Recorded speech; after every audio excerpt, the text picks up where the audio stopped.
Hello and welcome, my name is Gazmuff and I'm here to give you a preview of Defiance. This is Trion's upcoming MMO, launching on PlayStation 3, Xbox 360 and PC on April the 2nd this year. Defiance itself as a game is set in a bleak and desolate future, trying to show the consequences of large-scale alien immigration to Earth and what our likely reaction would be to it. The landscape of Earth has been ravaged by conflicts and terraforming, making familiar cities like San Francisco and St. Louis alien to us. The result is a world that appears vaguely familiar, but uniquely alien, with much of civilization lying in tattered fragments, and the tensions of unresolved conflicts just bubbling beneath the surface. It creates some really interesting character dynamics, and there's a storyline that runs through Defiance that's quite compelling. We don't know how it's going to tie in detail with the accompanying TV series that will be piloting on Sci-Fi from the 15th of April. But the promise is there. The big question though is how the break from convention works. Tryon decided that rather than developing an MMO solely for PC, they would put together a shooter that was intended for PC, Xbox 360 and PlayStation 3. It's an understandable decision because there's a huge number of consoles installed in people's living rooms just waiting for them to give an MMO a try. But has it translated into a good quality experience across all platforms? That's the big question. Is the decision worth it? Defiance itself features a cast of numerous different aliens that you'll encounter as you explore. Before you can get into San Francisco and start making your own mark, you've got to go through character creation. Seasoned MMO veterans will actually find the options a bit limited, particularly if you've been playing more recent MMOs that have been chock full of sliders that have allowed you to change everything to some very fine detail. With Defiance, it's all about making the best from preset options. It's really been targeted at console gamers in order to get people through character creation and into the game quickly.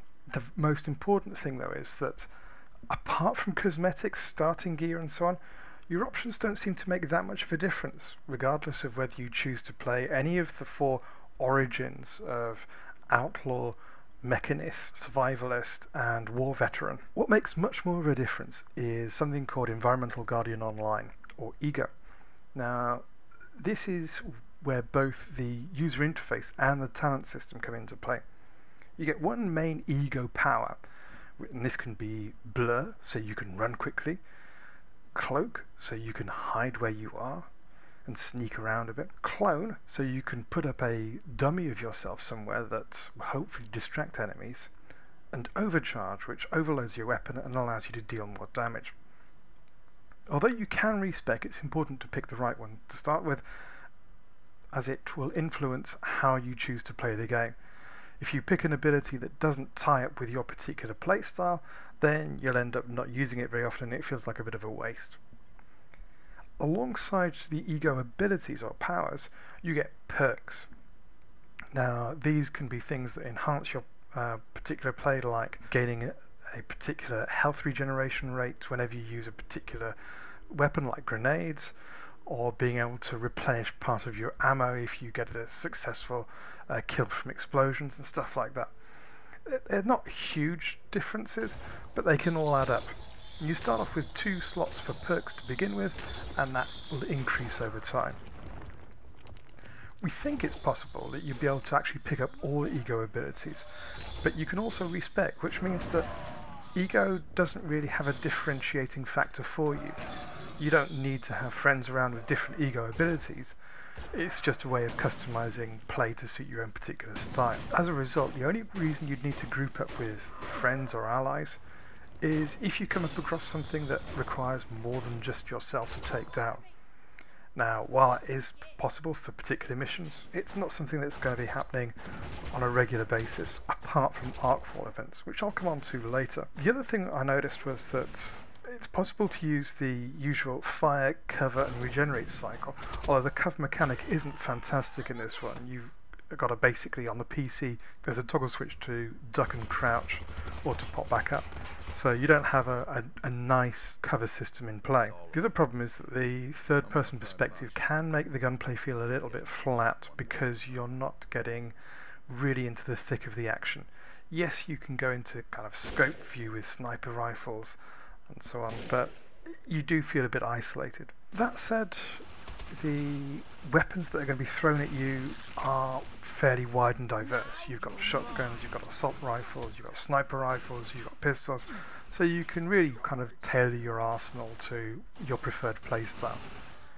You've also got exotic weapons and alien concoctions there, so things like injectors that will infect your enemy with parasites, and energy beam weapons that can sap the life and shields from your foes. You can also modify all your weapons as well, so you can replace the barrel, the stock, the magazine and the scope or sights to again either suit your own particular playstyle or to provide additional abilities like, say, electrically charged bullets or flaming ammunition, whichever you prefer. You don't need to kind of hunt down any special ammunition for these, they all use exactly the same. The abilities are powered from the modifications themselves. Defiance provides a mixture of environments, both outdoors and indoors, in terms of both wilderness and ruined concrete jungles. But getting around though from one environment to another is usually relying on a vehicle. Now, Defiance provides you with a four-wheeled quad buggy very early on in the game, helping you to speed around the various zones and get to the action quickly, which is fantastic, except the physics underlying this buggy is abysmal. You end up stopping dead at a moment's notice if you crash into particular things, and you can drive into certain things and you'll rebound off them with equal force. Also, the sounds that accompany these vehicles isn't that great. You end up with really poor engine noises, and the tyre squeak really grates. It's something that you'll end up reaching for the mute button for. Luckily, your map does provide you with the option to fast travel between locations that you've previously visited, so you can hop around to do that. One of the best things you can do with the vehicle though is run over mobs, particularly those skitterings which are dotted around the road. If you've got a particular fetish for crushing small things underneath your wheels with a particularly satisfying squelch, then you're going to feel right at home. By far the best element of Defiance, besides the voice acting and the main storyline, is the Artful Adventures. These are dynamic events that can pop up at random, which will draw out players from across a particular zone. You get minor Artful events, which might be similar to the Rifts from Rift. They are multi-phase events where you might have to clear out several waves of hellbugs or raiders or similar things like that.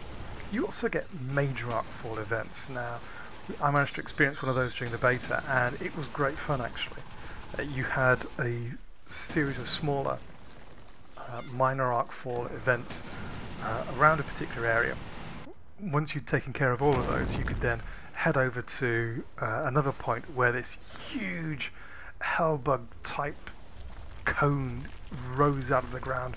You then had to shoot it, take care of the symbiote that was inside it, all the while having to take care of this huge onslaught of hellbugs and hell minions and skitterings that were just coming at you constantly. But this, outside of those Artful events, Defiance felt quite isolated. The social functions just weren't being used. The chat box was almost derelict. There was no reason to group up, because if you can tackle almost everything on your own, why would you? It felt very, very quiet, and although you might see the occasional purple blip on your minimap indicating that there's another player nearby, most of the time you were tackling stuff either on your own or with an NPC alongside.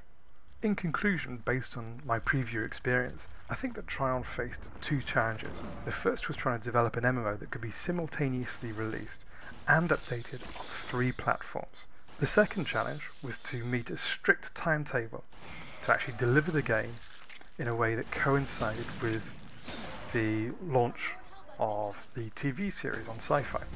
Either of those two choices alone would be a big challenge for an MMO developer to meet, but I can't help but feel that by taking on both, Tryon has flown too close to the sun on this occasion. There are some very good points about this game. There's a good story to tell here. Your own personal journey through San Francisco, Carl von Bach's determination to try and rebuild the ravaged world, Castucal's continual dig at the mystery behind Tranquility. They all tie together, and even though the cutscenes suffer from some lackluster facial animation, I have to admit that I'm still curious to see where the story goes and how it ties into this TV series that's going to accompany the game. The voiceovers also represent some of the best acoustic work in the game, and that's a significant contrast with some of the ability-based noises and combat music, which are actually detrimental to your experience. But it's the sacrifices that have been made to crowbar Defiance into the consoles that I think sadden me the most. From the low-quality textures and models, to the bland colour palette, to that clumsy user interface that seems blatantly controller-focused, I can't help but think that too much has been lost in the process. And that lack of social nudges and cues are also really deeply concerning to me. And I think at this point in the time, Defiance is a game with both equal numbers of high points and significant issues. And while those might be resolved at launch, it's difficult to say that this MMO is one to dive headfirst into. In this instance, I'd really encourage you to wait for the reviews, which will be due out sometime after the game's released. I'm Gazimov, and thanks for watching.